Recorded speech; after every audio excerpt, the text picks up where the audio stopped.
La trobada gegantera ha començat de bon matí amb la plantada a la plaça de la Vila. Les colles convidades d'enguany han vingut del Baix Llobregat, el Vallès, el Montsià, el Maresme i el Barcelonès. Acompanyats de les colles pratenques, els gegants han sortit de la plaça de la Vila pels carrers del nucli antic com Ferran Puig. El recorregut ha arribat al Parc del Fondo d'en Peixo, on s'ha fet la ballada. L'acte ha tingut un record molt especial per la Mònica, que va ser membre de la colla gegantera del Prat. La Mònica, per a tots els que no la veu conèixer, va ser una de les primeres impulsores de la música tradicional a la colla de gegants del Prat.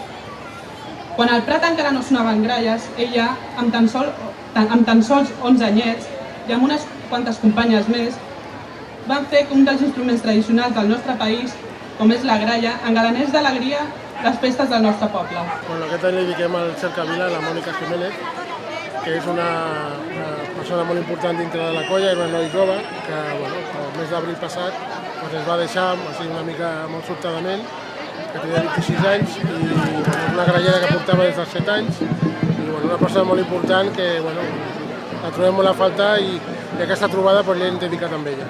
Per nosaltres és un orgull, com a activitat extraescolar, evidentment, representa el potenciar dins de la nostra canalla l'amor cap a la tradició catalana, el fet de compartir, perquè la nostra canalla se li han d'ensenyar valors, el fet de l'esforç, que és un dels valors importants i que s'està perdent en aquests moments dins de la nostra societat, perquè vegin els gegants necessiten persones. Les persones no es mouen si és un de sol, i llavors necessites tota una colla, i això és el que els intentem ensenyar.